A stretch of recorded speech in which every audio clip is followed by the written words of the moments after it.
It's big dog season, and you can't stay still because you want it. Mm-hmm. Talk that talk, George. You still scraping your plate because you're hungry. Mm-hmm. Talk that talk.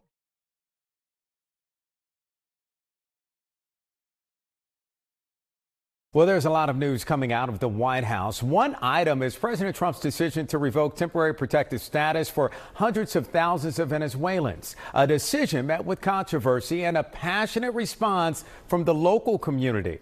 NBC6's Laura Rodriguez is live from Doral with reaction this evening. Laura. Well, some Venezuelans say they feel betrayed by the Trump administration, and they want to make it clear the majority of Venezuelans are not criminals.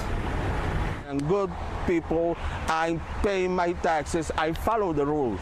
Alvaro Duran is a TPS recipient. He's in the process of obtaining a green card because he's married to a U.S. citizen. However, his mother and siblings are now in limbo. Go back to Venezuela is not an option.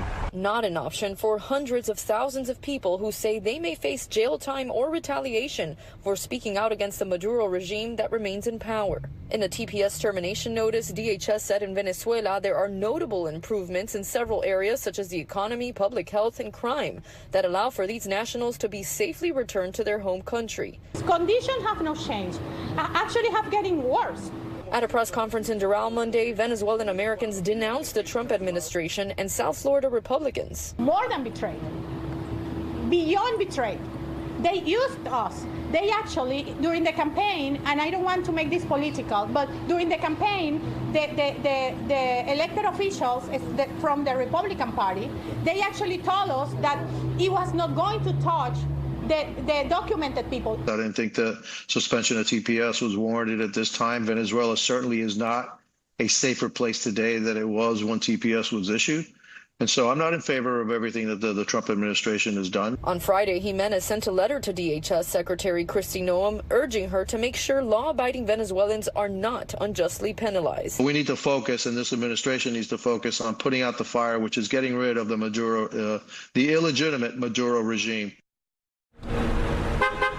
And one group of Venezuelan TPS holders will see their protections expire this April. Another group will likely see those protections expire come September.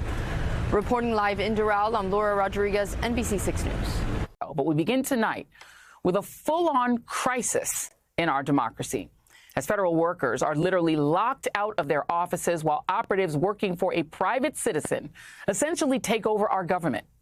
Their tactics include turning off our federal websites, deleting government-funded research that you, the taxpayer, paid for to impose speech codes, bullying news organizations by demanding interview transcripts, implementing an FBI purge, locking federal workers out of their computers, and even turning them away at their offices while giving themselves, without congressional or any other authorization, full access to the personal data of tens of millions of Americans, including Social Security recipients, FBI agents and officials, military and government contractors, and every single employee of the federal government. All of that data in private hands that you did not authorize, even if you voted for Donald Trump.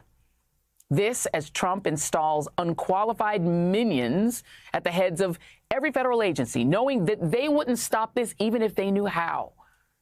At least when he's not threatening multiple trade wars or vowing to launch a new age of American imperialism by colonizing the indigenous people of Greenland and the Panama Canal, all while congressional Democrats issue strongly worded letters, plus holding a press conference today, and congressional Republicans sit back and let the federal government they work for collapse all around them, while they occasionally beg Trump for tariff mercy for their states. If this were happening in any other country right now, I promise you, I'd be on the air calling it a coup.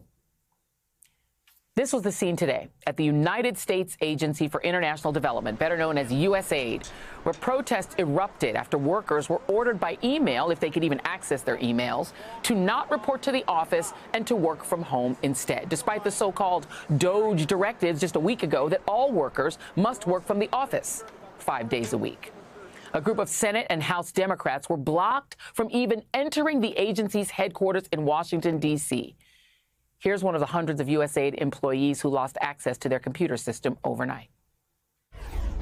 you just don't feel safe. I took my pride flags down. I took my decorations down. I took any books I felt that would be, remotely indicative of my position off my desk. And still, I guess the big thing is that Friday we heard that Doge was in here, and then Saturday all the websites went down, and then I lost access to everything that I had on my computer. I've never felt so disempowered or disrespected as I have in the past 12 days in the walls of somewhere that I love so much. USAID is by law an independent agency. It provides crucial aid overseas to fund education and to fight starvation and disease. But now, unelected billionaire Elon Musk, who is heading Trump's drive to shrink the federal government, is determined to shut it down. Today, Secretary of State Marco Rubio confirmed to reporters traveling with him in Central America that he is now the acting administrator of USAID. I'm the acting director of USAID. I've delegated that authority to someone, but I stay in touch with him. And again, our goal was to go in and align our foreign aid to the national interest. But if you go to mission after mission and embassy after embassy around the world, you will often find that in many cases, USAID is involved in programs that run counter to what we're trying to do in our national strategy with that country or with that region. Rubio did not name the someone who he has delegated his authority to. This is the work of unnamed members of DOGE, well, some unnamed, the so-called Department of Government Efficiency, which I cannot stress enough does not exist, as it was never created by Congress, but which is barging into federal office after federal office anyway, demanding entry and access to the computers. When the DOGE people arrived at USAID on Friday, they forced their way in and gained that access, as they have already done and at other offices of the federal government, the Office of Personnel Management and the Treasury Department, where they gained access to our Social Security files and the contents of everything everyone working for the federal government put into their job applications and their applications for security clearances, their financial information, personal information, information about their families, and more. All of that private data is now in the hands of people that you didn't vote for and didn't give permission to have it. Effectively, Elon Musk, an unelected billionaire oligarch, now has access to the personal data of millions, really tens of millions of Americans, and the data of his competitors, his business competitors, giving his companies an unprecedented advantage in their existing and likely future lucrative government contracts while they develop and exploit AI technology. Is that what you voted for? The Office of Personnel Management has been completely taken over by Elon's cronies. Elon forced out the head of the Federal Aviation Administration and the highest-ranking career official at the Treasury Department, Derek Lebrick, who reportedly resigned after refusing to hand Musk's lackeys the keys to the government's entire payment system and the $6 trillion in payments that the system processes every year. And it's not just Elon. Some of these so-called DOGE officials, including people barely out of college who, and I cannot stress this enough, report to these private individuals, not to the American people. We know very little about them, but some appear to have connections to fellow white South African oligarch Peter Thiel, J.D. Vance's sole former employer. Over the past 2 weeks, which kind of feels like it's been 2 years, we have learned just how fragile our democracy is and how relatively easy it is for someone who's determined and really well-funded to steal and corrupt it. If you are going to write a playbook for how to steal a democracy in less than 20 days, it would sure look a lot like this.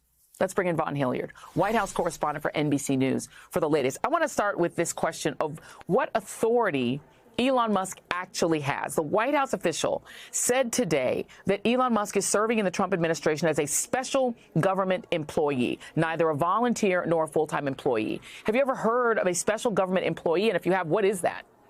It's supposed to give an individual 130 days to serve in the federal government. Exactly the extent to which an individual like Elon Musk, Joy, has security clearance and just how high of a security clearance level, that is an outstanding question that we have. But I'll refer folks to an executive order that President Trump signed on the night of his inauguration, January 20th, that gave him and the White House counsel's office the authority to grant the highest security clearance level to any individual who they so desired. Because if you go back to 8 years ago, in 2017, 2018, there was a great many dozens of individuals who Donald Trump wanted to give top security clearances to, but were held up through the FBI because of questions about their backgrounds. And that grew to the frustration, and that led to ultimately Donald Trump signing that executive order on night number one. And now what you're looking at is Elon Musk and several individuals who are working and associated with him who are effectively demanding access into highly sensitive personnel data and parts of, for example, USAID headquarters that are not normally accessible to just any government employee. And I want to go into this because Wired has done actually a lot of really good reporting, and they actually named 6 people, one of whom I think is still in college. And these are people who don't work for the federal government. It's hard to believe they have security clearances of any kind. Elon Musk has essentially banned people from Twitter, literally blocked their accounts and deleted their accounts for renaming those people, right? For naming those, identifying those people. This was journalism that happened that apparently they're not allowed to do that, right? And those people work for him. It's not a crime to do journalism and name those people if those people are gaining access to USAID and other places. Can you talk about what else is in that Wired story? And I don't know if you had this reporting as well, but that Elon Musk is making decisions about what he wants to get rid of based on not research, but maybe what he's actually getting on Twitter, like content that he's getting? Right. We know that Elon Musk takes a lot of what he knows based off of what is being talked about on his own platform, X. I was provided 3 of those names of those young individuals who are, to our understanding, over the age of 18, but recent high school grads, college grads, who effectively have been brought into the government under OPM by Elon Musk. And there were 3 particular individuals who I was provided the names of as having had access to USAID offices. And why is this important outside of just individuals who previously didn't have experience in the government coming in within 2 weeks of this new administration and having vast access to personnel files? Well, it's the consternation that is caused internally in the offices. With USAID, effectively, thousands of employees have either been fired, furloughed, or placed on administrative leave. And those that are still there, just in the last hours, I've been getting messages from several of them that have said that they have lost email access, they have lost internal network access, and effectively USAID has been crippled and brought to a halt.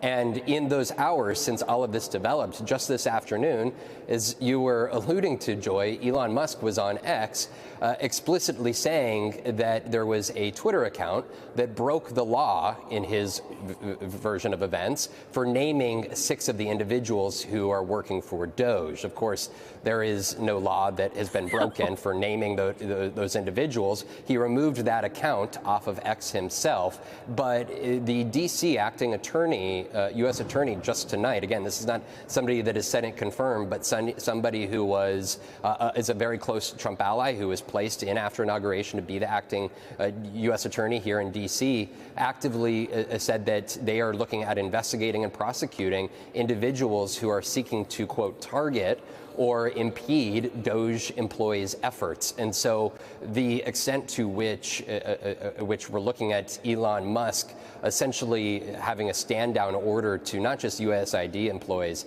but individuals from Treasury or every other agency to not impede his efforts, I don't think that you could seek or have a stronger statement made from that than a U.S. attorney saying, if you get in the way of Elon Musk or any individuals working for him, we are going to seek to ultimately prosecute you.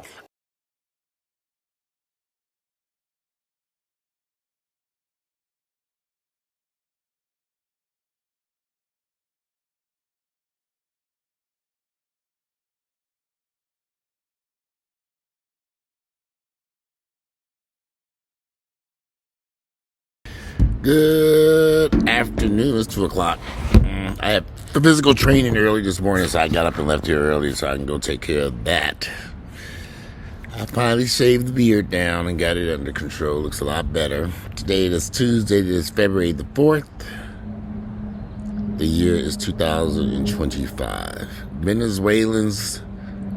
There were videos before the election of Venezuelans in Florida wearing red hats and dancing and partying, and I was trying to find that video. I saw it on someone else's page. They were down there promoting Trump. They were going to vote for Trump. Maybe they don't. You know, I'm beginning to think maybe these people just were not comprehending what Trump and his team were saying. He was saying, you motherfuckers gonna leave here. Y'all gonna go back to y'all third world countries. You're not staying here in the United States. I'm getting rid of you. I don't care where you're from. And so Venezuelan Americans, people who live in the United States, are from Venezuela, who are now have green cards or maybe born here or whatever, they voted for Trump in large numbers. Figure that one out. How you voting for somebody who's telling you, I'm getting rid of you all. And that's exactly what he's about to do. So, you know, I'm looking at all these Trump supporters. Everybody I know that was supporting Trump shouldn't have been supporting him in under any circumstances. But for some reason, they felt Trump was their guy. And Trump was going to help them to achieve, you know, I've heard crazy stuff. He's going to lower interest rates. Okay. And the price of eggs, you don't even eat eggs.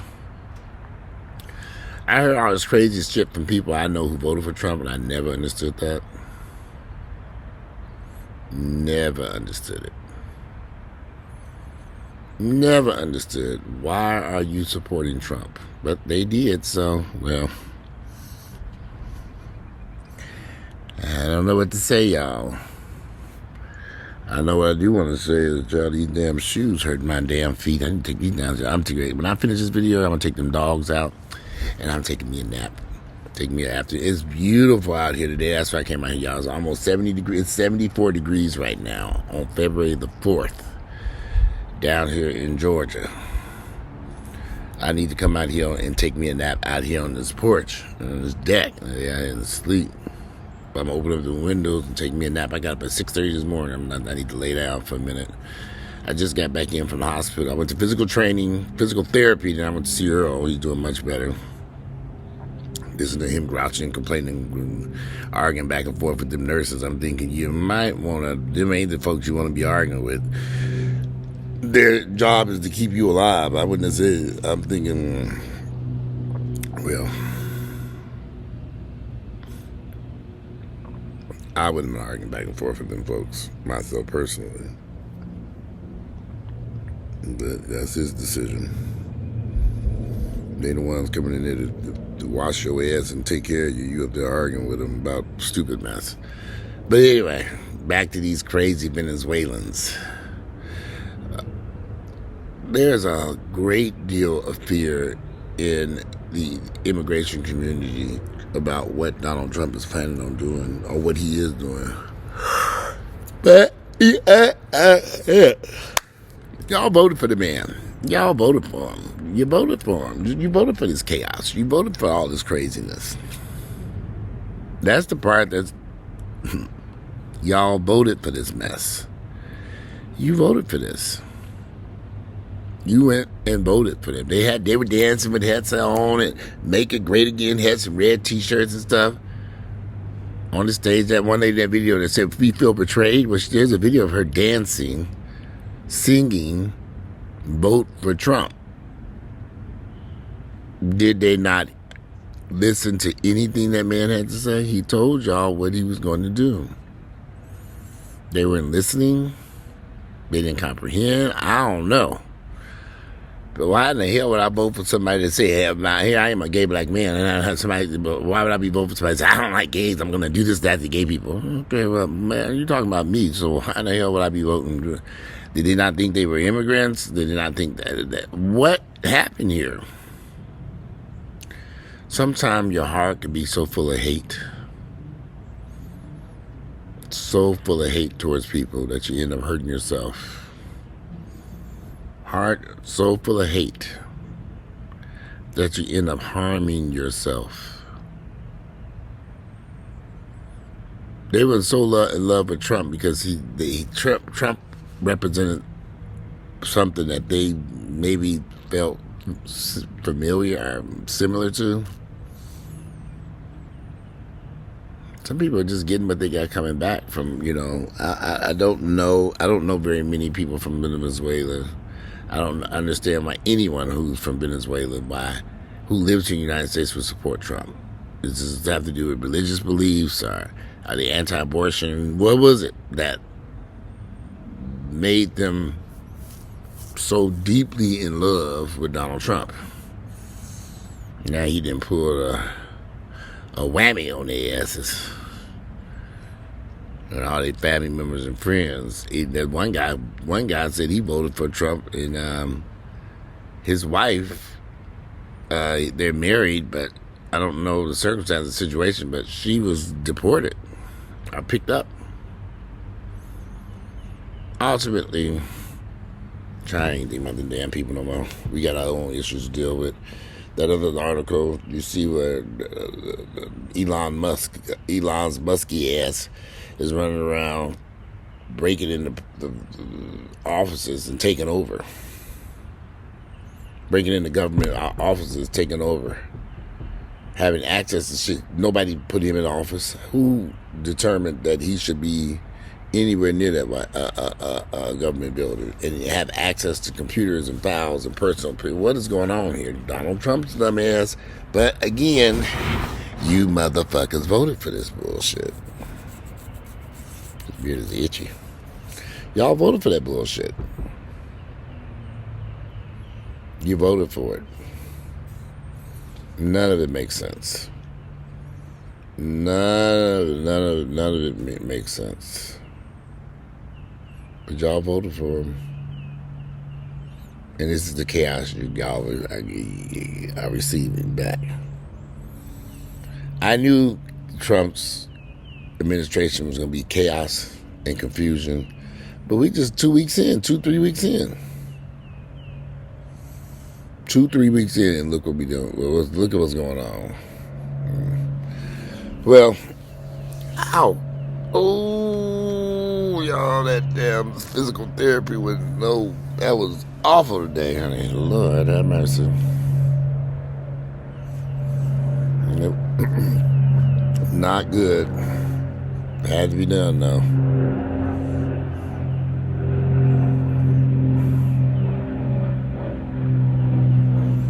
Well, listen to a plane overhead.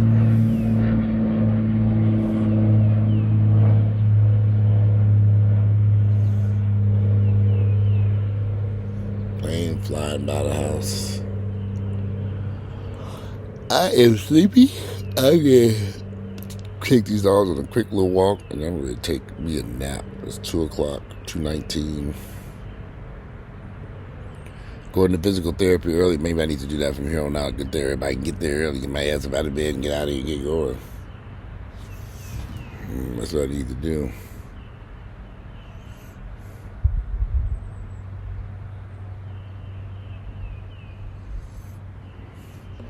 That's what I need to do.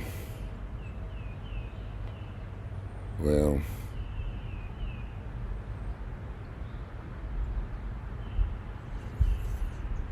today is one of them days, y'all. Well, like I said, I went to physical therapy, so that was pretty exhausting. We do a lot of stuff there,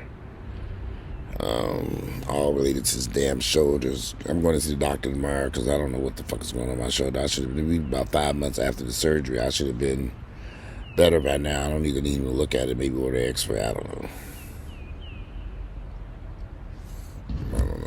Something not right. I thought I would have been much better by now. But, no, not yet. Well, I am about to go up here and take these dogs out and take me a little nap. I'm sleepy. Love to read you all's comments, what y'all think about all this crazy shit going on. But like we didn't. I knew Trump's administration was going to be full of shit and confusion, chaos and confusion. We all knew this. But ain't nothing we can do about it. It's out of our hands. Well, today is Tuesday, February the 4th. The year is 2020. I'm about to get off. Get up here. I'm going to take these dogs out. I'm going to take a nap. I'm tired. All right. I look forward to reading y'all's comments. Let me know what you think about Elon Muskie. These people down there, what were they thinking? What were they thinking? To vote for somebody who didn't told you he gonna tear your head off. Anyway, I'm out of here. Enjoy this rest of this beautiful Tuesday.